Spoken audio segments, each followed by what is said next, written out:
बेहद के परम प्रकाश की परम महाशांति है। बेहद के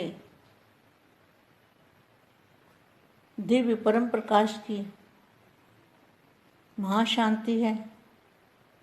बेहद की महाशांति है। बेहद के प्रकाश की परम महाशांति है। परम महाशांति है। देखो बच्चों, जो सब परिवर्तन करने वाले बच्चे हैं, जो दादाजी के दिल तक नशीन बच्चे हैं, जो सच्चे सच्चे विश्व सेवाधारी हैं,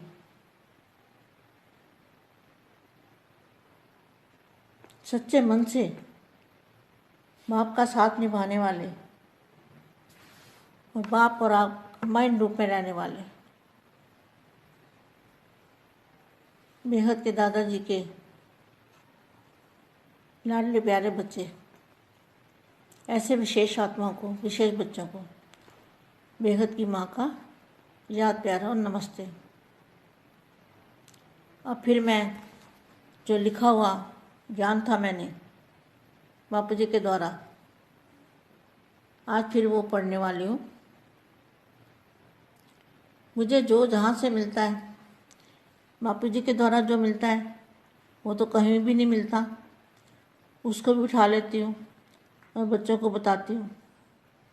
वानियों में मिलता है, व्यक्त वानियों में, तो उसको भी उठा लेती हूँ, वो भी बच्चों को देती हूँ, समझाने की कोशिश करती हूँ। और आज के पुरुषार्थ में भी जो मिलता है वो भी अच्छे शब्द कुछ मिलते हैं तो उनको भी मैं ले लेती हूँ। तो 205 नंबर का जो आज का पुरुषार्थ था उसमें था कि जो शक्तियाँ हैं, शक्तियों से पर्दा उठ गया। तो पर्दा उठने का मतलब क्या है? जो पहले बंद दरवाज़ा पड़ा था, शक्तियों का दरवाज़ा बंद पड़ा था, वो बापू जी के द्वारा खुला ना। शक्तियाँ कहाँ पर हैं? कौन सी शक्तियाँ? कैसी शक्ति? उस शक्ति से होगा क्या? वो कौन सी पावर है जिसको शक्तियाँ बोलते हैं? और धारण कौन करेगा? जो बेहद की शक्तियाँ होंगी वही बेहद की शक्ति को धारण कर सकती है। साधारण आत्मा उस बेहद की शक्ति को, दादाजी की शक्ति को धारण नहीं कर सकती। तो पर्दा किनके लिए उठा है? जो बेहद की शक्तियाँ, चाहे उसमें पुरुष हो, जहाँ नारी हो, कोई भी हो, आत्मा रूपी सब भाई भाई है।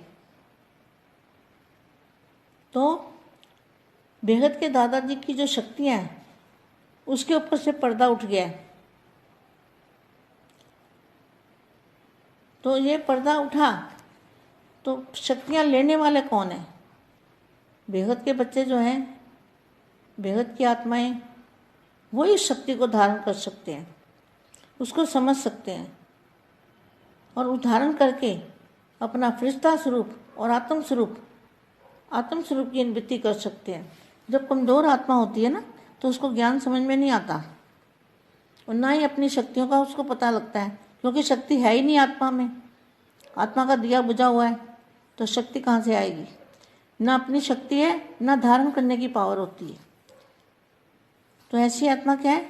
सिर्फ बोलना और बुलवाना जानते हैं। क्या करते हैं? बोलना और बुलवाना और सुनना और सुनाना।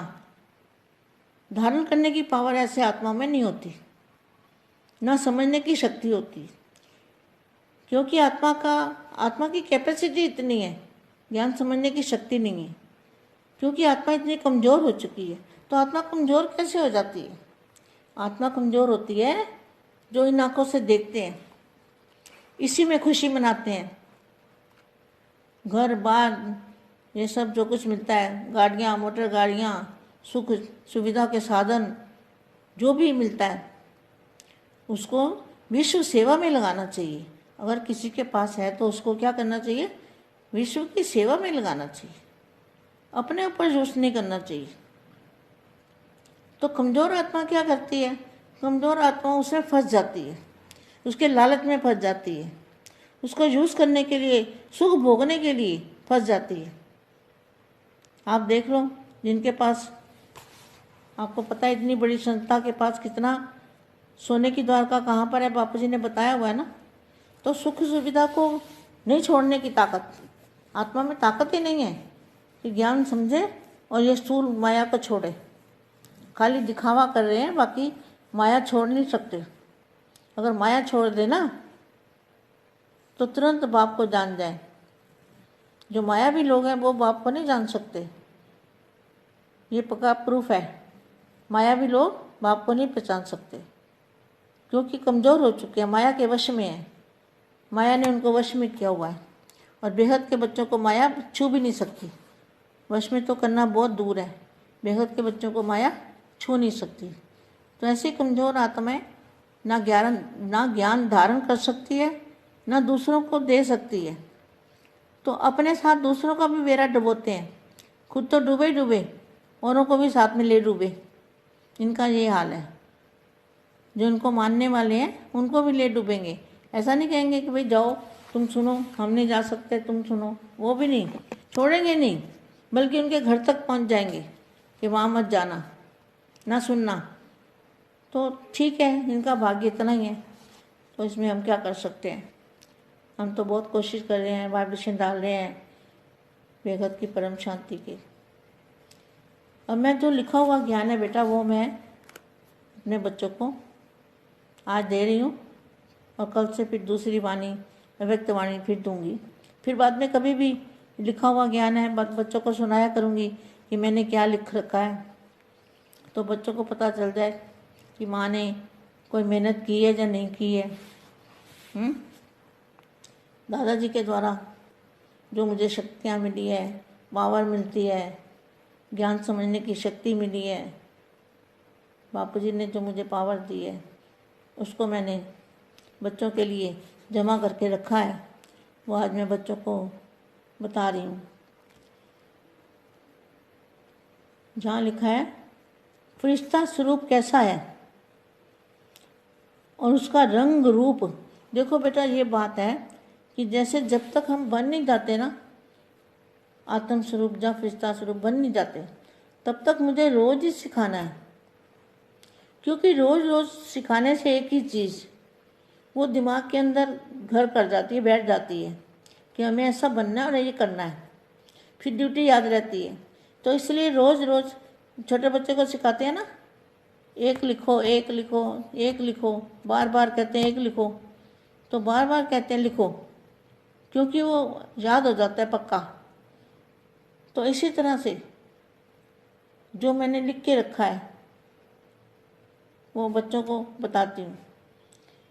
फरिश्ता स्वरूप कैसा है, मतलब उसका रंग रूप सब कैसा है और उसके अंदर कौन सी शक्ति है। जो फरिश्ता रूप है उसके अंदर कौन सी पावर होगी, फरिश्ता स्वरूप, और उसका रंग रूप कैसा है। रंग रूप है सफ़ेद, वो तो दूध जैसा बताया वो मैंने। और उसकी जो शक्ति है उसके अंदर चुंबक पावर है, खींचने की पावर है।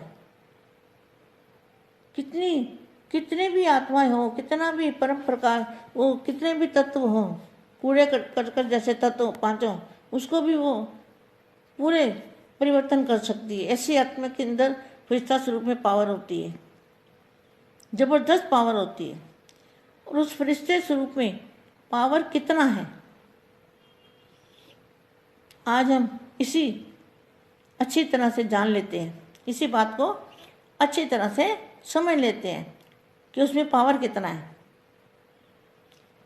समझ भी लेते हैं और अनुभूति भी कर लेते हैं। उस समझेंगे तो अनुभूति भी होगी, तो अनुभूति भी कर लेते हैं। और जब पावर कहाँ से आएगी और कैसे आएगी और उसको कैसे ले सकते हैं, ऐसा रूप कैसे बनेगा। बेहद की पावर जब बापू जी से लेंगे, दादाजी से कनेक्शन जोड़ के, और उनसे निराकारी रूप में पावर लेंगे ना, तो उस पावर से फरिश्ता स्वरूप बनेंगे। अविनाशी फरिश्ता स्वरूप, अविनाशी, जिसका कभी विनाश नहीं होगा, ऐसा फरिश्ता स्वरूप हमारे इस व्यक्ति के अंदर अव्यक्त बॉडी, अव्यक्त शरीर, वो ऐसा बन जाएगा अंदर, तब ये ऊपर वाला परिवर्तन हो जाएगा। तो अविनाशी फरिश्ता रूप का रियलाइजेशन करेंगे, उसका रियलाइजेशन करेंगे, महसूस करेंगे कि वो कैसा है, कैसा महसूस करेंगे, खुद के अंदर रियलाइज करेंगे। यह एक ठोस ग्रेविटी, ठोस ग्रेविटी किसको कहेंगे? जितनी हल्की चीज़ होती है, हल्की, बिल्कुल वेटलेस, उसका कोई वजन नहीं, क्योंकि वो परम प्रकाश है। तो वो ठोस ग्रेविटी बिल्कुल और हल्का, बिल्कुल हल्का, वो पावर का रूप होता है। पावर का रूप क्या है? एकदम हल्का, ग्रेविटी पावर, ग्रेविटी खींचती है अपनी तरफ। तो जो फरिश्ता रूप बनेगा, जैसे जहाँ कहते हैं ना इस बंदे में बड़ा आकर्षण है, बड़ी खींच पड़ती है, बड़ा पावर है, उसके सामने तुम जाओगे तो तुम निसंकल्प हो जाओगे, तुम्हारे संकल्प बंद हो जाएंगे। अगर सामने वाली आत्मा में पावर ज़्यादा है तुम्हारे से, तो तुम उसको देखते ही निसंकल्प हो जाओगे, ऐसी पावर आ जाएगी। ये बहुत समझने वाली बात है। ये एक ठोस ग्रेविटी पावर है और बिल्कुल हल्की पावर का रूप होता है। उसके अंदर अरबों इंटू अरबों, अरबों इंटू अरबों, सूर्यों से भी ज़्यादा। ये सूर्य की तो बात ही नहीं है, वो तो अविनाशी सूर्यों की बात है। तो सूर्य से भी ज़्यादा, अविनाशी सूर्य से भी ज़्यादा चुंबकीय पावर होगी, बेहद के जो सूर्य मतलब जो हर ब्रह्मांड का मालिक होता है सेंटर पॉइंट में, तो उसका जो रचना आसपास होती है और बीच में सेंटर पॉइंट में वो मालिक रहता है उसका, हर ब्रह्मांड का। तो उसको बेहद का सूर्य यहाँ मैंने लिखा हुआ है, तो मैं बता दिया बच्चों को। अब जब बापू जी जाने, बापू जी का काम जाने, जो वो कराएंगे मैं वो करूँगी। और चुंबकीय पावर होती है, यह केवल और केवल खाली चुंबक और बेहद की चुंबक, बोलो बेहद की चुंबक, माना जितना ज़्यादा ऊपर जाओगे उतना ज़्यादा चुंबक पावरफुल होगा और बिल्कुल हल्का, हल्के से भी हल्का, हल्के से भी हल्का, हल्के से भी हल्का, और जितना हल्का उतना पावर ज़्यादा, उतनी चुंबक ज़्यादा, ग्रेविटी पावर ज़्यादा। तो जैसे अपना ये स्टूल लाइट होती है, तो स्टूल लाइट के ऊपर जो अंदर करंट है, करंट की जो शक्ति है वो तो बिल्कुल वेटलेस होती है, उसका वेट नहीं होता। वेट तो रबड़ का होता है, जो रबड़ चला हुआ है ना ऊपर, जैसे हमारी बॉडी के ऊपर रबड़ चला हुआ है, हमारी आत्मा के ऊपर, स्वरूप के ऊपर, फरिश्ता रूप के ऊपर रबड़ चला हुआ है ना ऊपर, लेकिन आत्मा निराकार हल्की। तो यहाँ क्या लिखा है? बेहद की चुंबक का स्वरूप होता है। उसकी एक झलक से, सिर्फ एक झलक से ही जैसे हमारी बुद्धि में उसकी झलक आ जाती है, बेहद की कला की, बेहद की कला की, ऊंच से ऊंच स्थान की। वो चुंबक जब हमारी बुद्धि में आ जाती है, कितनी देर? एक झलक से ही विश्व परिवर्तन हो सकता है। यही है स्वपरिवर्तन से विश्व का परिवर्तन। लोग जब बेहद के दादाजी परिवर्तन का लोग, यही परिवर्तन का यही विधि। जब बेहद के दादाजी 108 आत्मा से आत्मस्वरूप में स्थित होकर बेहद की कला के परम धाम से, लाइट हाउस से अविनाशी शक्ति आत्मा के द्वारा अपने इसी शरीर के अंदर बच्चे भरते जाएंगे, दादाजी से पावर लेके, और बच्चे लाइट हाउस से अविनाशी शक्ति आत्मा के द्वारा अपने इसी शरीर के अंदर भरते जाएंगे। तो यही शरीर परिवर्तन होकर अविनाशी फरिश्ता बनेगा। विश्व का भी वायुमंडल भी सफ़ेद दूध जैसा अविनाशी अविनाशी अविनाशी पावर से भर जाएगा, अविनाशी पावर से भर जाएगा और वायुमंडल ही दूध जैसा सफ़ेद हो जाएगा। अविनाशी बेहद की पावर से भर जाएगा और तुम बच्चों में इतना पावर हो जाएगा कि तुम हर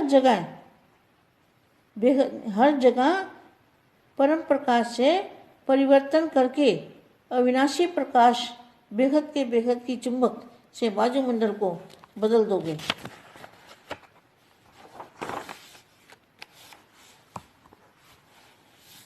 तो अविनाशी पावर को ही भरपूर कर सकते हो और करोगे भी। यही तो है जीते जी मरना, ना दुख ना सुख, बस बेहद की शांति। बापू जी तो अरबों खरबों इंटू अरबों खरबों पीढ़ियों से भी दूर ऊंचे से ऊंचे परम धाम से आए हैं बेहद के बच्चों को लेने के लिए, और बेहद की पीढ़ियों से भी और बेहद की कलाओं से भी दूर से हमारे लिए बेहद के बापू जी धरती पर आए हैं सिर्फ विश्व को बदलने के लिए। बापू जी धरती पर क्यों आए हैं? विश्व को बदलने और अपने बच्चों को, जो छोटूराम बापू जी के बच्चे हैं, उनको लेने के लिए आए हैं। तो सिर्फ और सिर्फ विश्व को बदलने के लिए, परिवर्तन के लिए अब बेहद के बच्चों की जिम्मेवारी है कि अपना फरिश्ता रूप बनकर स्व परिवर्तन से विश्व परिवर्तन और परम धाम को यहाँ उतारना है। चाहे परम धाम को यहाँ उतारो, चाहे तुम वहाँ चले जाओ, बात तो एक ही है। बस बेहद के परम धाम में समझो मैं वहाँ ही हूँ, तो जहाँ ही बन जाएगा सब कुछ। तो मतलब सारा ही परम धाम, सब परम धाम बन जाएगा और मुक्ति और जीवन मुक्ति में सब चले जाएंगे। यह दुनिया का नाम निशान भी नहीं रहेगा। सब जगह बेहद की परम लाइट, परम प्रकाश से भर जाएगा सब कुछ बदल जाएगा। इस दुनिया का तो अंश मात्र भी कुछ नहीं बचेगा, सब परिवर्तन हो जाएगा। जैसे कोई एक बूंद होती है और महासागर के अंदर पानी को डाल दो, एक बूंद को बेहद के महासागर के अंदर उस बूंद को डाल दो तो बूंद दिखेगी, कहाँ चलेगी पता ही नहीं लगेगा। तो इसी तरह से ये जो हमारी मल्टीवर्स है, ये एक बूंद है, बूंद की भी बूंद है। तो इतने बड़े महासागर में जब ये बूंद चली जाएगी तो पता भी नहीं लगेगा कहाँ गई। तो परिवर्तन हो जाएगा। अब तो बूंद को तो बूंद का बूंद ही रहने देंगे वापस, तो उसकी बूंद को अलग ही दिखाई देगी।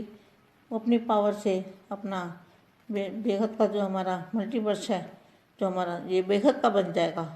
अब जो हद वाला है वो बेहद में चला जाएगा और सब बच्चे बेहद में चले जाएंगे, बहुत दुख दर्द से दूर चले जाएंगे, पार कर इस नदी दुख की दुनिया को पार करके अविनाशी दुनिया में सदा के लिए, हमेशा के लिए अविनाशी दुनिया में चले जाएंगे।